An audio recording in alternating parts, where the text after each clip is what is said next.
কষ্ট তো হবেই, গরিবের কি বাসায় বসে থাকলে দিন যাবো। সকালবেলা বের হলে 10টা 11টা পর্যন্ত টাইনা আবার বন্ধ করে থুয়ে দিই, আবার মনে করেন যে বিকেলবেলা বের হই। 1-2 খেপ দিলে আপনার হাঁপানি উঠে যায়। দিনের বেলায় অধিক তাপমাত্রায় বের হওয়া থেকে বিরত থাকুন।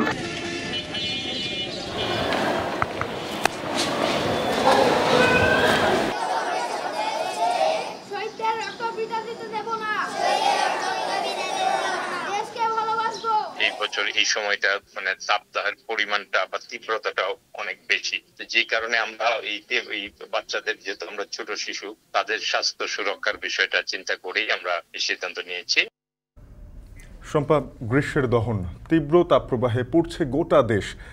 আজকের দিনে চুয়াডাঙ্গা এবং পাবনায় হিট স্ট্রোকে 2 জন প্রাণ হারিয়েছেন। পাশাপাশি শাফিন, এই যে তীব্র তাপপ্রবাহ চলতেছে, এর কারণে কিন্তু 7 দিন ছুটি বাড়িয়ে স্কুল খোলার সিদ্ধান্ত নেওয়া হয়েছে আগামী 28 এপ্রিল।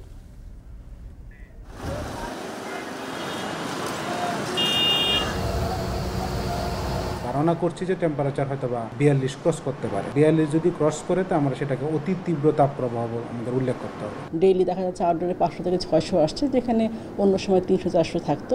এই গরমে যতটুকু সম্ভব বাইরে না যাওয়ার জন্য, বাইরে যেতে হলে অবশ্যই তাকে ছাতাটা ব্যবহার করতে হবে, সুতি হালকা জামা কাপড় পরতে হবে।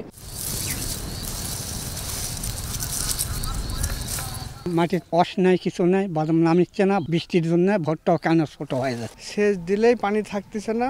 বিদ্যুৎ বিভাগ, বিএডিসি, বিএমডিএ সাথে যোগাযোগ করেছি, তারা যাতে নিয়মিতভাবে সেচ কার্যক্রম অব্যাহত রাখে, তাহলে আশা করা যায় আমাদের ফসলের ক্ষতির সম্ভাবনা নেই বললেই চলে। সবাই যে তীব্র তাপপ্রবাহ, এর ফলে একদিকে যেমন জনজীবন বিপর্যস্ত হচ্ছে, একই সাথে রোগবালাইয়ের পরিমাণ বাড়ছে। বিভিন্ন হাসপাতালে দেখা গেছে যে গ্রীষ্মকালীন গরমজনিত যে রোগগুলো রয়েছে সেই রোগের পরিমাণ বাড়ছে। আমরা দেখছিলাম যে ফসলের ক্ষেত্রেও কিন্তু সেই ক্ষতিটা রয়েছে।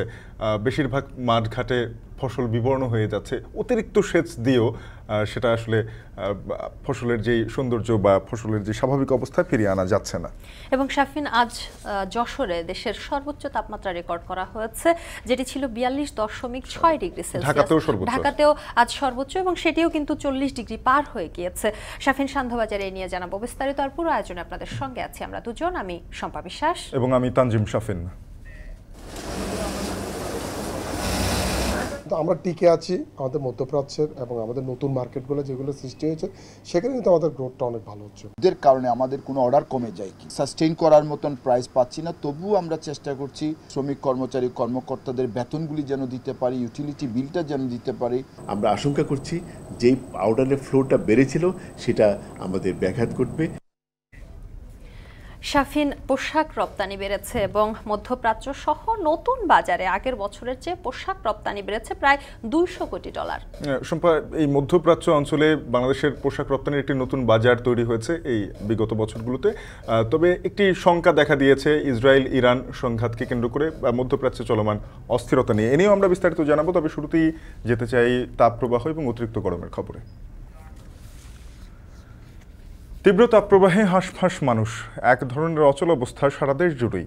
এই অবস্থায় কালকের পরিবর্তে শিক্ষা প্রতিষ্ঠান খুলবে 28 এপ্রিল, অর্থাৎ আরও 7 দিন বন্ধ থাকবে স্কুল কলেজ। এদিকে রোদ কড়া হওয়ার পর থেকেই খুব একটা বাইরে বেরোচ্ছে না মানুষ, সড়কে সড়কে মরীচিকা। তাপপ্রবাহের এই পরিস্থিতি সম্পর্কে আবহাওয়া দপ্তর সতর্ক করেছে, এটি আরও দীর্ঘায়িত হতে পারে। চলছে 3 দিনের সতর্কতা। চিকিৎসকরা বলছেন এই গরমে ভালো থাকতে প্রয়োজন বিশেষ সতর্কতা। সাজিদা রাফাতের প্রতিবেদন। মধ্য গগনে সূর্যের খরতাপ, বৈশাখের শুরু থেকে যে তাপপ্রবাহে বিপর্যস্ত মানুষ, প্রাণীকুল আর পরিবেশ। পারদ চড়ছে প্রতিদিনই, যার উত্তাপে বিপর্যস্ত জনজীবন। নগরের বিভিন্ন রাস্তায় মানুষের চলাচল ছিল সীমিত। আবহাওয়া অফিস জানায়, দেশের বিভিন্ন এলাকার উপর দিয়ে বয়ে যাওয়া তাপপ্রবাহের তীব্রতা এলাকাভেদে আরও বাড়তে পারে। দেশে 3 দিনের হিটওয়েভ ওয়ার্নিং আরও কয়েকদিন অপরিবর্তিত থাকবে। সারা মাসের আর মাত্র 10 দিন বাকি আছে, এপ্রিল মাসের। বাকি 10 দিনের সারমর্ম হলো যে তাপপ্রবাহ কোনো না কোনো জায়গায় অব্যাহত থাকতে পারে, কোনো ডিভিশনে অব্যাহত থাকতে পারে। তাপপ্রবাহ বন্ধ হওয়ার কোনো সুযোগ নেই, যেহেতু আমাদের রেইনফলের পরিমাণ কমে গেছে এবং রেইনফল হওয়ার সম্ভাবনাটা কম। তা আশা করা যায় কিংবা আমরা ধারণা করতে পারি আগামী 10 দিনে আমাদের তাপপ্রবাহ বিদ্যমান থাকতে পারে, শুধু অঞ্চল এদিক সেদিক হতে পারে। আবহাওয়া অফিসের সতর্কবার্তায় রোজা ও ঈদের ছুটির পর রোববার থেকে স্কুল কলেজ খোলার কথা থাকলেও খুলছে না। গরমের কারণে এক সপ্তাহ ছুটি বাড়িয়েছে সরকার। স্বাস্থ্য মন্ত্রণালয়ের সাথে পরামর্শক্রমে এবং আবহাওয়া অধিদপ্তরের যে পূর্বাভাস, সেই পূর্বাভাসের আলোকে দেশে যেহেতু একটি তীব্র তাপদাহ বয়ে যাচ্ছে এই সময়টাতে, এই হিট ওয়েভের যে পূর্বাভাস যেটা ফোরকাস্টিং, সেটা দেখে আগামী কয়েকদিনের জন্য অর্থাৎ এই সপ্তাহে চলমান যেই কার্য দিবসগুলো আছে সেগুলোর জন্য বিদ্যালয় সমূহ মাধ্যমিক পর্যায় থেকে, যেহেতু প্রাথমিক শিক্ষা মন্ত্রণালয় আলাদা সিদ্ধান্ত দেবেন, আপাতত সেটা বন্ধ রাখার একটা নির্দেশনা দেওয়া হয়েছে। এদিকে তীব্র গরমে নাকাল খেটে খাওয়া নিম্ন আয়ের কর্মজীবী মানুষ, সামান্য পরিশ্রমেই হাপিত্যেশ দশা।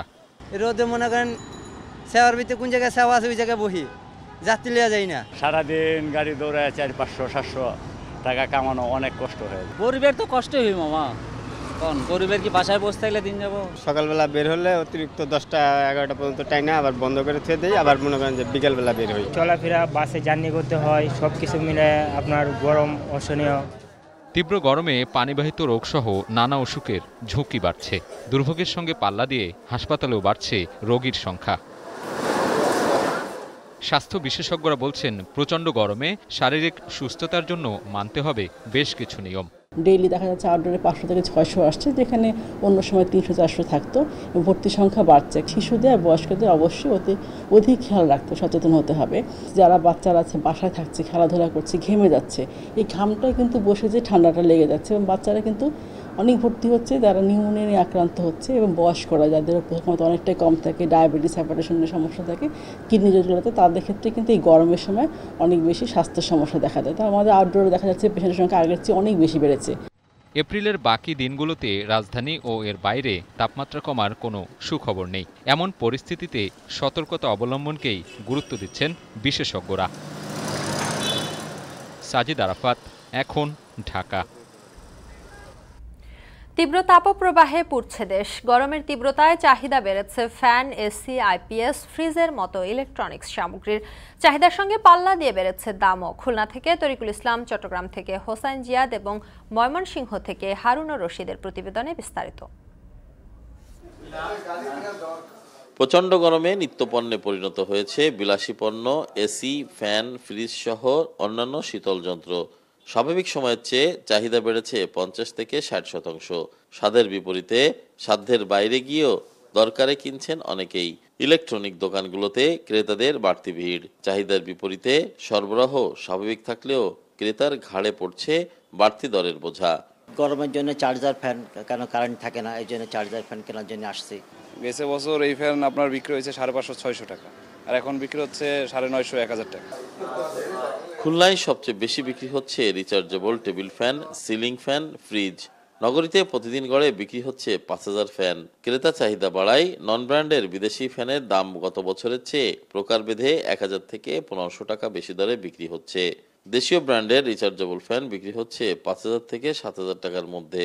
গত বছরের তুলনায় ব্র্যান্ডের পণ্যের দাম তেমন বাড়েনি বলে জানান বিক্রেতারা।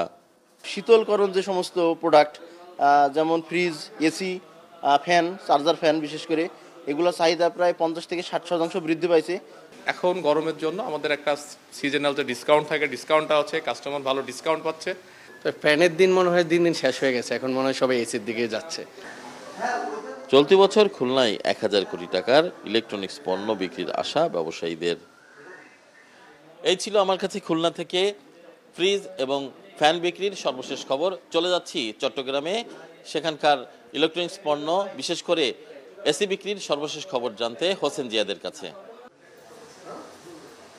বৈশ্বিক জলবায়ু পরিবর্তনের কারণে প্রতি বছরই তাপমাত্রা বাড়ছে পুরো পৃথিবীর। চট্টগ্রামে গত এক সপ্তাহে তাপমাত্রা পৌঁছেছে 36 থেকে 39 ডিগ্রি সেলসিয়াসে, অর্থাৎ মৃদু থেকে মাঝারি তাপপ্রবাহ বইছে পুরো চট্টগ্রাম জুড়ে। আগে যেখানে শীতল হাওয়ার জন্য মানুষ ছুটে যেত কোনো গাছের ছায়ায়, সে ছায়াও কমে এসেছে। মানুষের ভরসা বাড়ছে যন্ত্রের উপর। ফলে গত এক সপ্তাহে চট্টগ্রামের বিভিন্ন শোরুমে এসি কেনার জন্য ছুটে আসছেন মধ্যবিত্ত থেকে উচ্চবিত্ত সব শ্রেণীর ক্রেতা। চট্টগ্রামের বহুতল ভবনের জানালা কার্নিশের বহির্দেয়ালে ঝুলছে শীতল যন্ত্রের বাক্স। আগের তুলনায় এই চিত্রের পরিসর বেড়েছে। বাসাবাড়ি, বাণিজ্যিক ভবন, হাসপাতাল, মসজিদ এবং অন্যান্য উপাসনালয়েও বেড়েছে এসির ব্যবহার। অভিজাত পণ্যের তকমার খোলস ছেড়ে এসি এখন যুক্ত হচ্ছে প্রয়োজনীয় পণ্যের তালিকায়। গরম বাড়ায় বিভিন্ন শোরুমে বেড়েছে ক্রেতাদের আনাগোনা। বিদ্যুৎ সাশ্রয়ী ইনভার্টার এসির চাহিদা বেড়েছে বেশ। ক্রয়ের ক্ষেত্রে আছে কিস্তি সুবিধা, আছে বিভিন্ন ধরনের ছাড়ও। আগেও কোনো প্ল্যান ছিল না, কিন্তু এখন প্ল্যান হচ্ছে বাধ্য হয়ে, মানে গরমে আমরা টিকতে পারতেছি না। আমরা ছোটোবেলায় যে ন্যাচারাল জিনিসগুলো পাইতাম, এখন তো এগুলো নাই, এগুলো চাইলে তো পাবো না। এখন আর্টিফিশিয়াল এগুলো দিয়ে আমাদের তো বাঁচতে হবে। ইনভার্টার এসিটা যদি ইউজ করে তাহলে একটু লো ভোল্টেজ হলেও এসিটা চলে এবং বিদ্যুৎ সাশ্রয়। এখন দেখা যাচ্ছে যে এটা যুগের সাথে কিন্তু এখন মধ্যবিত্তের এটা বিলাসিতা না, এটা কিন্তু এখন চাহিদা। দাম কিছুটা কম হওয়ায় বাড়ছে দেশীয় ব্র্যান্ডের এসি বিক্রির পরিমাণ। বাজেট ছাড়ালেও পছন্দের পণ্যটি কিনতে আগ্রহী হচ্ছেন অনেকে। ইনভার্টার কতগুলো এসি বাইর করছে যেগুলোতে ইলেকট্রিক সাশ্রয় হয়, বিদ্যুৎ সাশ্রয় হয়। সেখানে আপনি এই এসিগুলোতে লাগালে একটা এসি কন্টিনিউ 1 মাস চললে আপনার 1000 টাকার নিচে বিল আসবে। যে একটা মানুষকে এসি লাগানোর প্রবণতা বৃদ্ধি পাওয়ার একটা কারণ। বিক্রেতারা বলছেন দেশে বছরে এসির চাহিদা 5 লাখ ইউনিটের মতো। এর বাজার প্রায় 6 থেকে 7 হাজার কোটি টাকার, যা প্রতি বছর 25% হারে বাড়ছে। বিক্রেতারা বলছেন প্রতি বছর মার্চ থেকে জুন মাস পর্যন্ত গরমের তীব্রতা থাকে, ফলে বছরের প্রায় 90% এসি বিক্রি হয় এই কয়েক মাসে। তো এই ছিল আমার কাছে চট্টগ্রামে এসি বিক্রির খবর। আমরা এখন আইপিএস বিক্রির খবর জানতে চলে যাব ময়মনসিংহে। সেখানে আছেন আমাদের সহকর্মী হারুনুর রশিদ। ধন্যবাদ জিয়াদ। অসহ্য গরম আর লোডশেডিং থেকে বাঁচতে ময়মনসিংহে বেড়েছে আইপিএসের চাহিদা। দোকানগুলোতে আইপিএসের বিক্রি বেড়েছে বহুগুণ। চাহিদার যোগান দিতে হিমশিম খেতে হচ্ছে ব্যবসায়ীদের। গরমে একটু শীতল পরশ পেতে নগর জীবনের একমাত্র সঙ্গী যান্ত্রিক সুবিধা। এসি, ফ্যান, ফ্রিজ সেই সুবিধা মেটায়। তবে এই যন্ত্রগুলোর চালিকা শক্তির জন্য বাড়তি বিদ্যুৎ সুবিধাও দরকার। সেই সুবিধা নিশ্চিত করতে বিকল্প হিসেবে অনেকে বেছে নিচ্ছেন আইপিএস। এতে বেড়েছে আইপিএস বিক্রির পরিমাণ। চাহিদা বাড়ায় বেড়েছে দামও। পরিবারের ছোট ও বয়স্ক সদস্যদের একটু স্বস্তি দিতে বাড়তি দরেই কিনছেন তারা। কারেন্ট থাকে না, দেখা যাইতেছে ফুলপুরে 2 ঘন্টা, 3 ঘন্টা, 4 ঘন্টা কারেন্ট নাই। বাচ্চারা কান্নাকাটি করে, ঘুমাতে পারে না, তারপরে পড়ালেখা করতে অসুবিধা হয়। আইপিএস নেওয়াতে অনেক স্বস্তিতে আছি। আইপিএস থাকলে মুসল্লিরা একটু শান্তিতে নামাজ আদায় করতে পারে, তার জন্য। এদিকে আইপিএসের সরবরাহ স্বাভাবিক থাকলেও ব্যাটারির সংকট রয়েছে বলে জানান ব্যবসায়ীরা। ঈদের পরে একটু চাহিদাটা বেশি হয়ে গেছে এবং এই বেশি হওয়ার কারণে আমরা ব্যাটারিটা কিছু ব্যাটারি ক্রাইসিস আছে। আইপিএস পর্যাপ্ত পরিমাণ আছে, আইপিএস মোটামুটি অ্যাভেলেবেল আছে, কিন্তু ব্যাটারি ক্রাইসিস আছে। আর দাম আগের মতোই আছে, ব্যাটারিটা অল্প কিছু দাম বাড়ছে।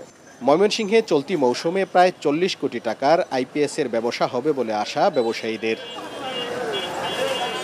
হারুনুর রশিদ, এখন ময়মনসিংহ। টানা খরার কবলে পড়ছে উত্তরাঞ্চল। অতিরিক্ত তাপমাত্রায় বিবর্ণ হচ্ছে ক্ষেত খামারের ফসল, দেখা দিচ্ছে বিভিন্ন রোগবালাই। বাড়তি সেচ দিয়েও ফসল রক্ষায় বেগ পেতে হচ্ছে চাষিদের। কৃষি বিশেষজ্ঞরা বলছেন দীর্ঘ খরায় হুমকির মুখে পড়তে পারে ফসল উৎপাদন। অর্থনৈতিকভাবে ক্ষতির পাশাপাশি বিরূপ আবহাওয়ায় ফসল উৎপাদন এখন বড় চ্যালেঞ্জ উত্তরের কৃষকদের জন্য। নাটোর থেকে মাহবুব হোসেনের প্রতিবেদন, ছবি তুলেছেন জাহিদুল ইসলাম সুমন। বৈশাখের তপ্ত রোদে বাদাম গাছে মমতার হাত বুলিয়ে দিচ্ছেন নাটোরের মোহনপুর এলাকার কৃষক জালাল উদ্দিন। তীব্র তাপদাহে মলিন হচ্ছে তার ক্ষেতের গাছ। যে মাটিতে সোনা ফোলান সে মাটি যেন শুকিয়ে নিষ্প্রাণ। মহাজনের কাছ থেকে নেওয়া ঋণের টাকায় ফসল রোপণ করলেও খরায় চোখের সামনে নষ্ট হচ্ছে ফসল। মাটির অস নাই, কিছু নাই, বাদাম নামিচ্ছে না। ভোটটা বৃষ্টির জন্য ভোটটাও কেন ছোট হয়ে যাচ্ছে। আর যদি পানি দেই 5 দিন থাকেই না, পানিটা অসে থাকে না। গত কয়েক বছর ধরেই বৃষ্টিপাতের পরিমাণ কমেছে উত্তরাঞ্চলে। এবারও বৈশাখের শুরু থেকে চোখ রাঙাচ্ছে সূর্য। এতে মাঠের ফসল ফলানো নিয়ে বিপাকে পড়েছেন কৃষকরা। তীব্র তাপদাহে বাদাম, ভুট্টা, বিভিন্ন সবজির জমিতে ঘন ঘন সেচ দিতে গিয়ে খরচ বেড়েছে দ্বিগুণ। পোকামাকড়ও বেড়েছে আগের চেয়ে তুলনামূলক বেশি। বৃষ্টি যদি না হয়, ওই যে মানে ওষুধ দিচ্ছি, মানে একদিন পর ওষুধ দিচ্ছি, দিয়েও মনে করেন রেজাল্ট নাই। মানে 50টা যদি বেগুন হয়, মনে করেন 45টা ধরেন পোকা। সেচ দিলেই পানি থাকতেছে না, 2 দিন পর সেচ লাগতেছে, যার কারণে খরচ হচ্ছে, অথচ ফসল করতে পারতেছি না। গত বছরের এপ্রিলে জেলার সর্বোচ্চ তাপমাত্রা উঠেছিল ৪২ ডিগ্রি সেলসিয়াসের ঘরে। কৃষি বিভাগ বলছে টানা তাপদাহে হুমকির মুখে পড়তে পারে উত্তরের কৃষি, দেখা দিতে পারে ফলন বিপর্যয়। প্রচণ্ড তাপের কারণে কৃষকের ফসল যাতে ক্ষতিগ্রস্ত না হয় সেই জন্য আমরা তাদেরকে কৃষি সম্প্রসারণ অধিদপ্তরের বিভিন্ন পর্যায়ের কর্মকর্তারা পরামর্শ দিয়ে যাচ্ছে। আমরা ইতিমধ্যেই বিদ্যুৎ বিভাগ, বিএডিসি, বিএমডিএ সাথে যোগাযোগ করেছি, বিভিন্ন সেচ পাম্পের মালিকদের সাথে যোগাযোগ করেছি।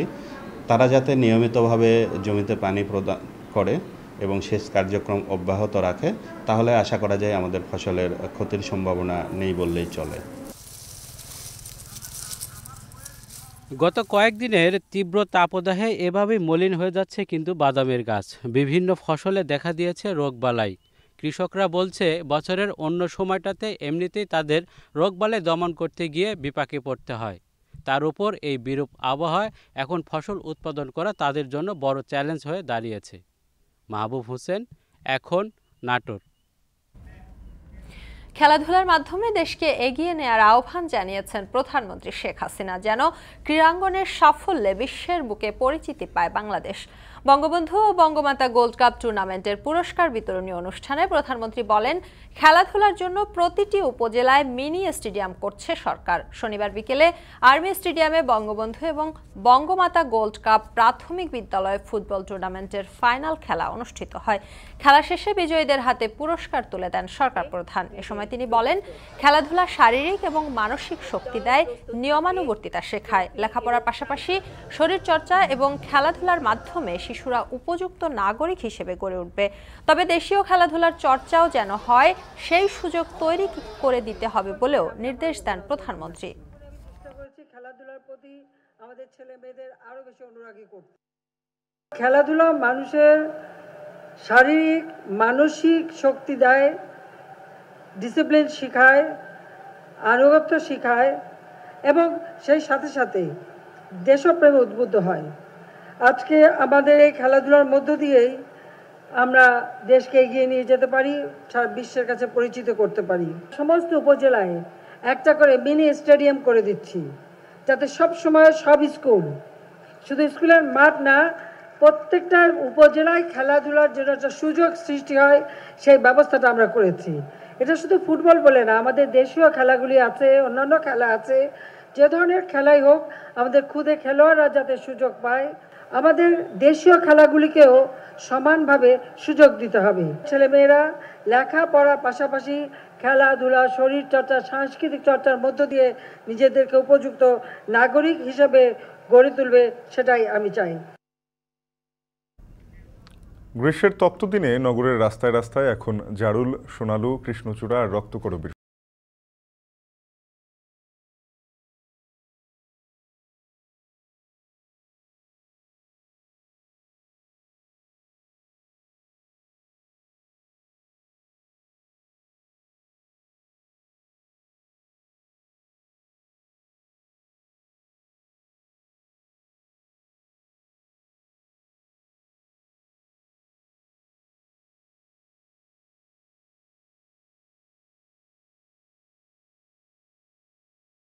বিক্রি করেও সয়াবিন তেলের ক্রেতা মিলছে না দেশের বৃহত্তম পাইকারি বাজার খাতুনগঞ্জে। বিক্রেতারা জানান, গরমে পাম তেলের চাহিদা বাড়ায় খোলা সয়াবিনের বিক্রি কমেছে। এছাড়া চলতি সপ্তাহে কেজিতে 2 থেকে 3 টাকা পর্যন্ত কমেছে চিনির দাম। কাজী মাহফুজের প্রতিবেদন। ঈদের পরপরই খুচরা পর্যায়ে খোলা সয়াবিন লিটারে 2 টাকা কমিয়ে সর্বোচ্চ 147 টাকা এবং সুপার পাম অয়েল 135 টাকা নির্ধারণ করে সরকার। কিন্তু দেশের ভোগ্যপণ্যের বৃহত্তম পাইকারি বাজার খাতুনগঞ্জে খোলা সয়াবিন বিক্রি হচ্ছে সরকার নির্ধারিত দামের চেয়ে 3 থেকে 5 টাকা কমে।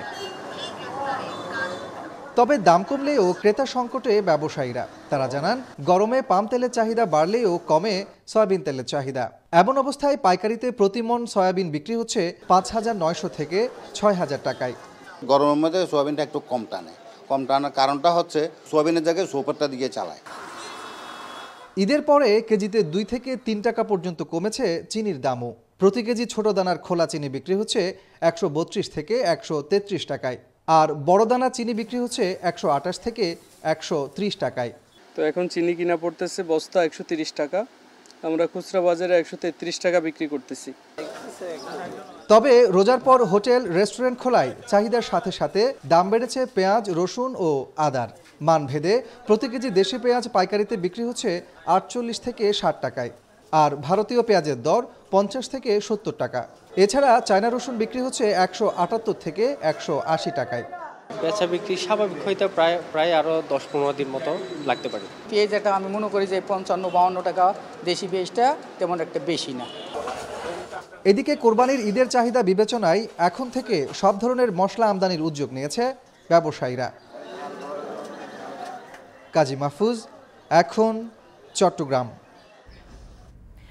গেল এক অর্থ বছরে মধ্যপ্রাচ্য সহ নতুন নতুন দেশে পোশাক রপ্তানি বেড়েছে প্রায় 31%, যা আগের বছরের চেয়ে প্রায় $2000 মিলিয়ন বেশি। এর মধ্যে দুবাই, সৌদি আরব এবং তুরস্ক ছিল সম্ভাবনাময় বাজার। এই প্রবৃদ্ধি আশার আলো জাগালেও সম্প্রতি ইসরায়েল ইরানের হামলা পাল্টা হামলা বাড়লে পোশাক খাতে ব্যয় বৃদ্ধি ও রপ্তানিতে ধস নামার শঙ্কা কারখানা মালিকদের। আরও জানাচ্ছেন হাজিরা শিউলি। পোশাক খাতে গত কয়েক বছর ধারাবাহিকভাবে বিকল্প বাজারে বাড়ছিল রফতানি। ইউক্রেন রাশিয়া যুদ্ধ ও অর্থনৈতিক মন্দায় ইউরোপ আমেরিকার বাজার যখন নিম্নমুখী, তখন নতুন দেশ খুঁজতে থাকেন উদ্যোক্তারা, যার সুফলও মেলে। মধ্যপ্রাচ্য, তুরস্ক, জাপান, ব্রাজিল সহ অপ্রচলিত নতুন বাজারে ক্রমবর্ধমান রফতানি নতুন করে আশা জাগিয়েছে। বিজিএমই এর পরিসংখ্যান বলছে 2021-22 অর্থ বছরে বিকল্প বাজারে পোশাক রফতানি হয়েছে $6374 মিলিয়ন, আর 2022-23 অর্থ বছরে যা প্রায় 31% বেড়ে দাঁড়ায় $8374 মিলিয়ন।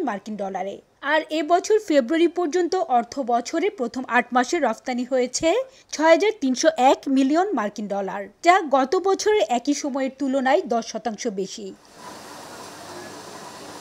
তবে মধ্যপ্রাচ্যের উত্তেজনা দুশ্চিন্তায় ফেলেছে রফতানিকারকদের। ব্যবসায়ীরা বলছেন, মধ্যপ্রাচ্যে যুদ্ধ ছড়ালে শুধু পণ্য পরিবহনের সংকটই নয়, গ্যাস সহ জ্বালানি তেলের দাম বাড়লে বাড়বে উৎপাদন ব্যয়ও। সার্বিক প্রেক্ষাপটে হাতে থাকা অর্ডার ফসকে যেতে পারে বলেও শঙ্কা তাদের। তৈরি পোশাকের যে একটা মন্দা চলছিল, সেটা কাটিয়ে ওঠার একটা সম্ভাবনা দেখা দিয়েছিল। আমরা বেশ কিছু কোয়ারি পাচ্ছিলাম, আমরা মনে হচ্ছিল যেন আগামী এক সিজনে আমরা ভালো অর্ডার পাবো। এই সমস্ত কারণে কিন্তু সেখানে একটা সংকট সৃষ্টি হতে পারে, এবং আমরা আশঙ্কা করছি যেই অর্ডারের ফ্লোটা বেড়েছিল সেটা আমাদের ব্যাঘাত ঘটবে। রফতানিকারকরা বলছেন, প্রচলিত বাজারে ক্রয়াদেশ ওঠানামা করছে। এই সময়ে নতুন বাজার টিকে থাকার লড়াইকে সহজ করছে। এর মধ্যে মধ্যপ্রাচ্যের দেশ সংযুক্ত আরব আমিরাত ও সৌদি আরবে রফতানি বাড়ে যথাক্রমে 35% ও 49%। এই দুটি দেশে গত 8 মাসে রফতানি হয়েছে $477 মিলিয়ন পোশাক। ইরান ইসরায়েল সংঘাত মধ্যপ্রাচ্যের সম্ভাবনাময় বাজার সহ অন্যান্য দেশও তৈরি পোশাক রফতানিকে বাধাগ্রস্ত করতে পারে বলে শঙ্কা বিজিএমই এর।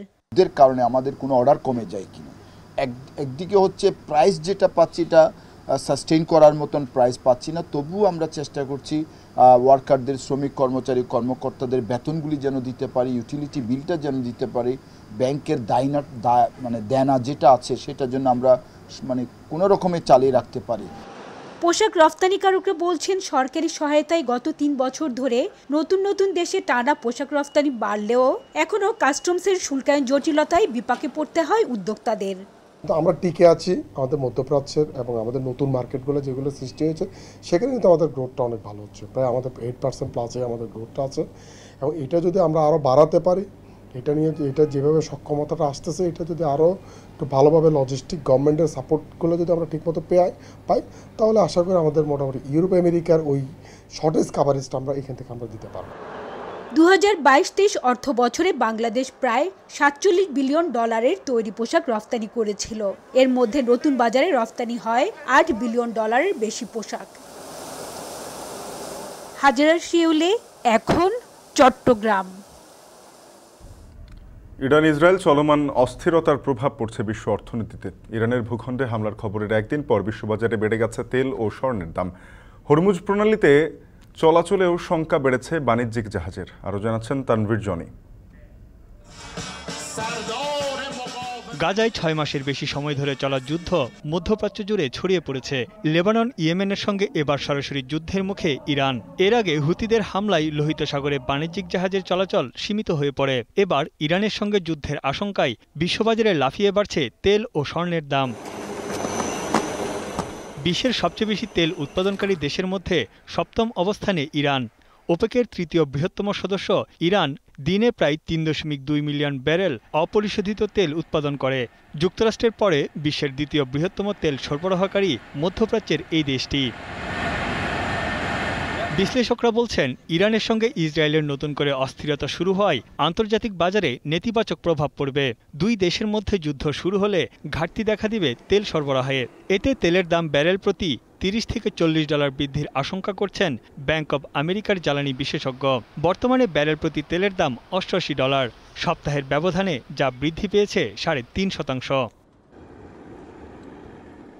এই অঞ্চলে উত্তেজনা বাড়লে ওমান ও ইরানের মধ্যে হরমুজ প্রণালী দিয়ে বাণিজ্যিক জাহাজ চলাচলে বাধা আসতে পারে, কারণ বিশ্বের মোট তেল সরবরাহের 1/5 আসে গুরুত্বপূর্ণ এই রুট দিয়ে। মধ্যপ্রাচ্যের সংঘাতে প্রভাব পড়েছে বিশ্বের অন্যান্য বাজারেও। লাফিয়ে লাফিয়ে বাড়ছে স্বর্ণের দাম। ব্যবসায়ীরা নিরাপদ বিনিয়োগের আশায় স্বর্ণের দিকে ঝুঁকছেন। এই অবস্থায় একদিনের ব্যবধানে স্বর্ণের দাম বেড়েছে 0.7%। সপ্তাহের ব্যবধানে বেড়েছে 9.5%-এর বেশি। তানভীর জনি, এখন বিশ্ব। এবার অনেকেই ডেঙ্গুর লক্ষণ নিয়ে হাসপাতালে ভর্তি হলেও পরীক্ষায় নেগেটিভ ফলাফল আসছে। এতে সঠিক চিকিৎসার অভাবে বাড়ছে ঝুঁকি। এ নিয়ে সতর্ক করে চিকিৎসকরা বলছেন, ফলাফল নেগেটিভ এলেও ডেঙ্গুর লক্ষণ থাকলে সে অনুযায়ী চিকিৎসা নিতে হবে। ডেঙ্গু মোকাবিলায় এখন থেকে জোর প্রস্তুতি নেওয়ার আহ্বান বিশেষজ্ঞদের। আরও জানাচ্ছেন সিউল আহমেদ। গত কয়েক বছর ধরে দেশ জুড়ে দাপট দেখাচ্ছে এডিস মশাবাহিত রোগ ডেঙ্গু। এ রোগে মৃত্যু হয়েছে হাজারো মানুষের। গত বছরের শুরু থেকে আক্রান্ত রোগীর সংখ্যা ছিল ঊর্ধ্বমুখী, যা অব্যাহত ছিল বছরের শেষ দিন পর্যন্ত। চলতি বছরও আক্রান্ত ও মৃত্যুর পরিসংখ্যান উদ্বেগজনক। এখন পর্যন্ত মৌসুম শুরুর আগেই আক্রান্তের সংখ্যা ছাড়িয়েছে হাজারের বেশি। ভ্যাপসা গরম আর সাথে হঠাৎ বৃষ্টি, যা এডিস মশা প্রজননের জন্য উপযুক্ত আবহাওয়া। চিকিৎসকরা বলছেন, এবার অনেকেই ডেঙ্গুর লক্ষণ নিয়ে হাসপাতালে ভর্তি হচ্ছেন। তবে টেস্টে ফলাফল আসছে ডেঙ্গু নেগেটিভ। হালকা জ্বর, কাশি, শরীর ব্যথা, রক্তচাপের ওঠানামা, ডায়রিয়া সবই ডেঙ্গুর লক্ষণ। তাই ফলাফল নেগেটিভ এলেও চিন্তামুক্ত না হয়ে চিকিৎসা চালিয়ে যাওয়ার পরামর্শ দেন চিকিৎসকরা। অনেক জ্বর, হয়তো কারো কারো কাশি আছে, কারো লুজ মোশন আছে, গায়ে ব্যথা আছে। আমরা যখন ব্লাড টেস্ট করতে যাচ্ছি, একদিকে তাদের হয়তো ডব্লিউবিসি কাউন্টও বেড়ে যাচ্ছে, আবার প্ল্যাটিলেট ফল করে যাচ্ছে অনেক। আমরা কি জানতাম প্ল্যাটিলেট ফল করা মানেই ডেঙ্গি, কিন্তু ইনাদের আমরা সব টেস্ট করছি, 2 দফা টেস্ট করছি, 5 দিন আগে NS1 করছি, 7 দিন পরে আমরা ডেঙ্গু সেরোলজি, IgM, IgG করে দেখছি, পজিটিভ আসছে না। এটা হয়তো কোনো ভাইরাল ইলনেসেরই নতুন ধরনের তাদের প্রেজেন্টেশন, হয়তো আমরা যদি পুরো প্যানেল করি, রেসপিরেটরি প্যানেল করি, তাহলে হয়তো আমরা ওটাকে দেখতে পাবো।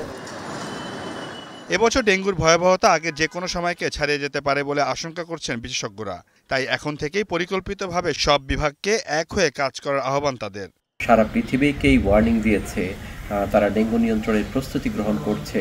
আমাদের দেশেরও প্রস্তুতি গ্রহণ করা দরকার, কারণ গত বছর আমাদের বাংলাদেশের ইতিহাসের সবচেয়ে ভয়াবহ হয়েছিল ডেঙ্গু। এবছরও ডেঙ্গুতে আক্রান্ত হবে বাংলাদেশের অনেকগুলো জেলাতে।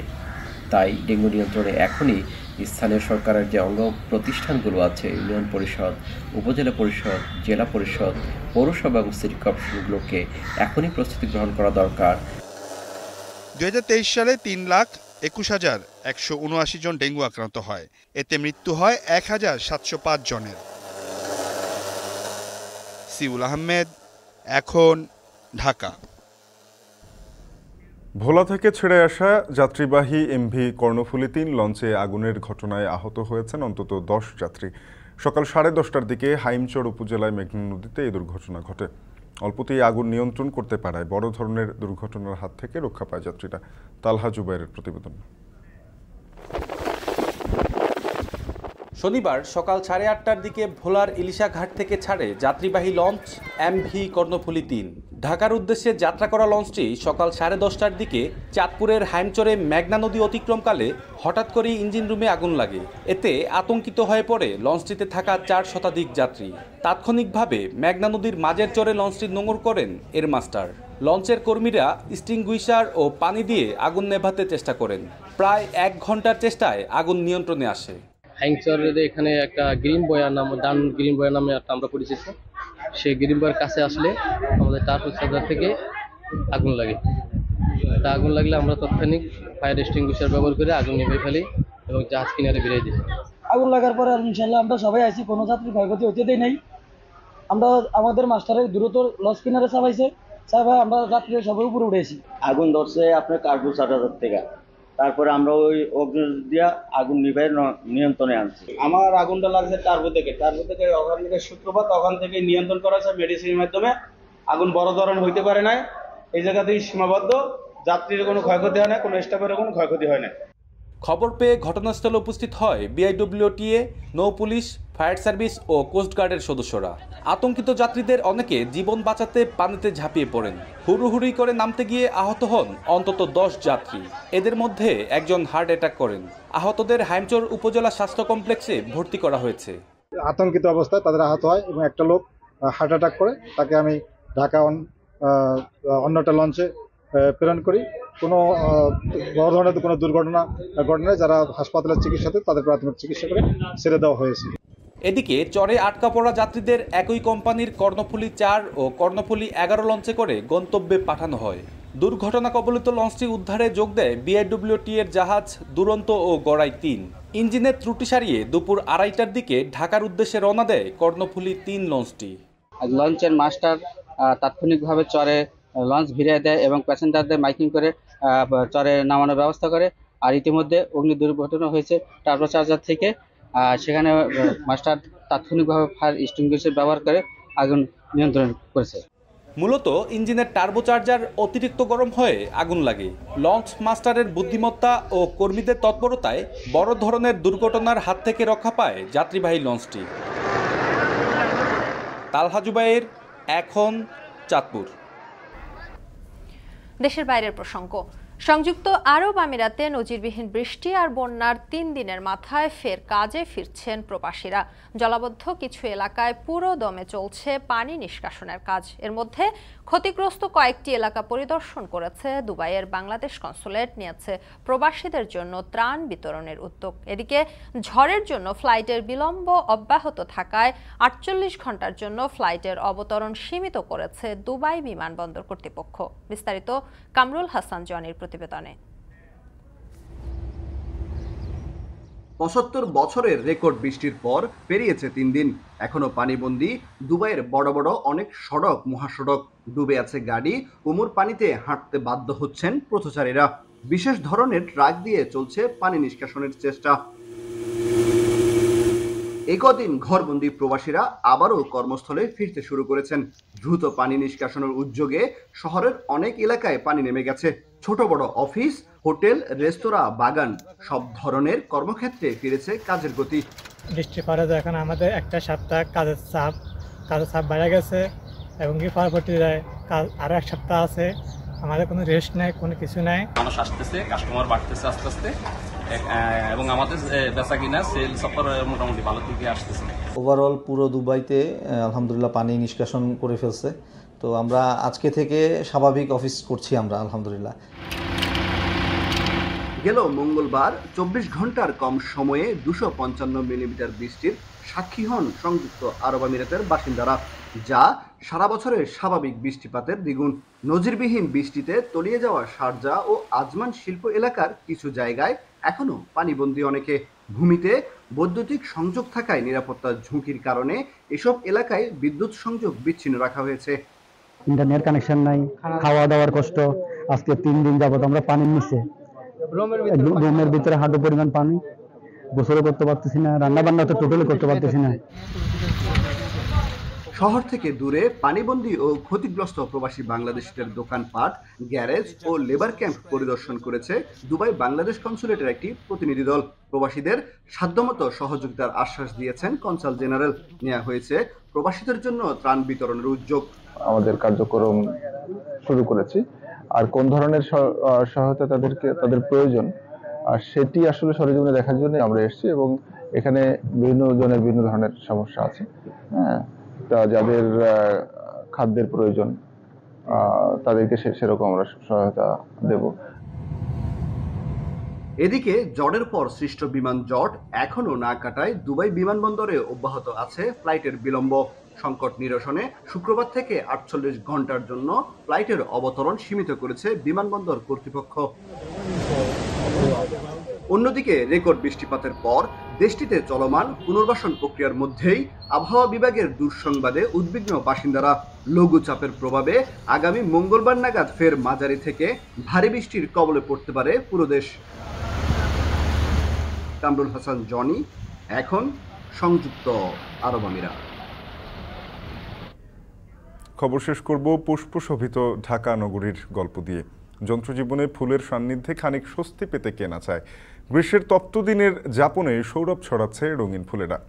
জারুল, সোনালু, রক্তকরবীর হাতছানি নগরের পথে পথে ব্যস্ততাকে পাশ কাটিয়ে ফুলের সৌন্দর্যে ভাসছেন নগরবাসী। পরিবেশের ভারসাম্য রক্ষা ও সৌন্দর্য বৃদ্ধিতে নগর জুড়ে বৃক্ষ জাতীয় ফুলের গাছ বাড়ানোর তাগিদ গবেষকদের। বিস্তারিত সাজিদা আরাফাতের প্রতিবেদনে।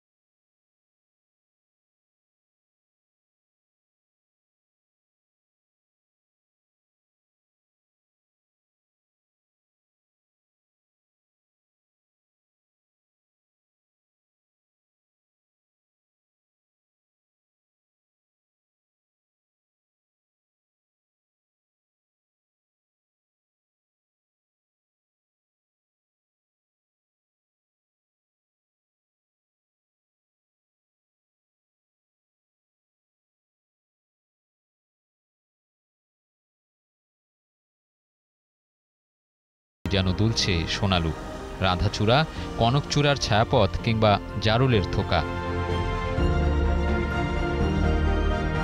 পথে যেতে যেতে চোখ জুড়ায় নগরবাসীর।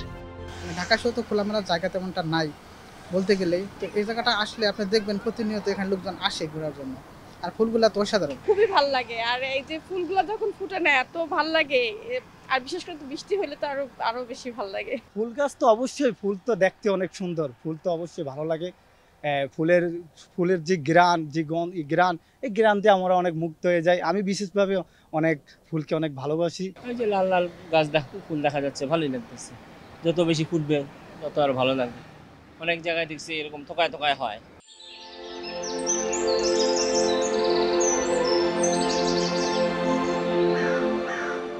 বৈশাখের রুদ্ররূপে যখন হাঁসফাঁস জনজীবন, তখন প্রাণে দোলা দিয়ে যায় গ্রীষ্মের ফুল।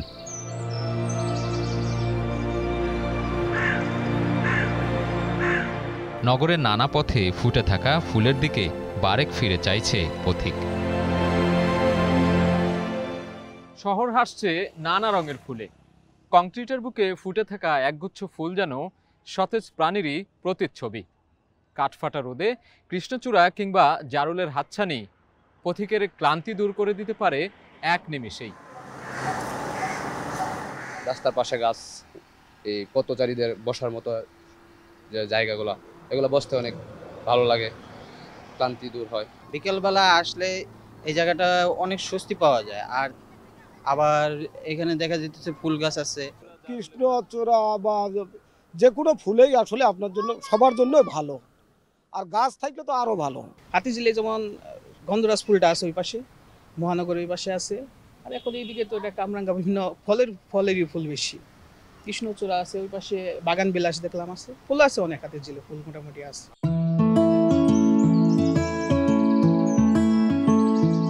সাদা পাপড়ির মাঝে হলুদ ছোঁয়া কাঠগোলাপে, যার মায়ায় হারিয়ে যেতে পারেন যে কেউই।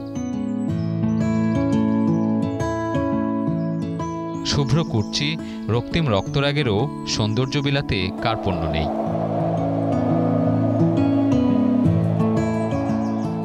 স্নিগ্ধ ফুলের গায়ে মিষ্টি রোদের খেলা আর বাতাসের নৃত্য যেন দোল দিয়ে যায় সব প্রাণে।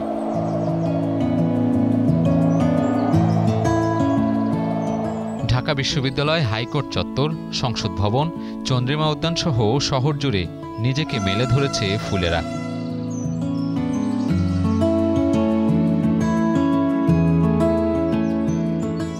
নাগরিক ব্যস্ততাকে পাশ কাটিয়ে রঙিন ফুল স্বস্তি ফেরাবে জনজীবনে।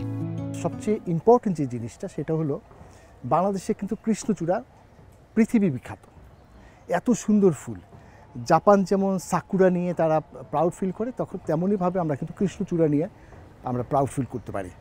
সোনালু আছে, হিজল, তমাল আছে। এয়ারপোর্টের রোডে যান, এখনও রাস্তার পাড়ে ছোটো গাছ আছে।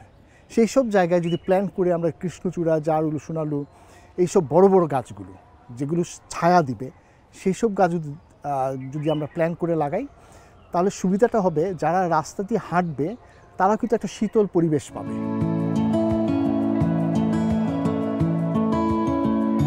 অভিমানে ঝরে যাওয়ার আগে রং বেরঙের ফুলের সুবাসে ভাসবে নগর। স্নিগ্ধ ফুলের সৌন্দর্যকে মুঠো ভরে রাখবে প্রকৃতি। সাজিদ আরাফাত, এখন, ঢাকা।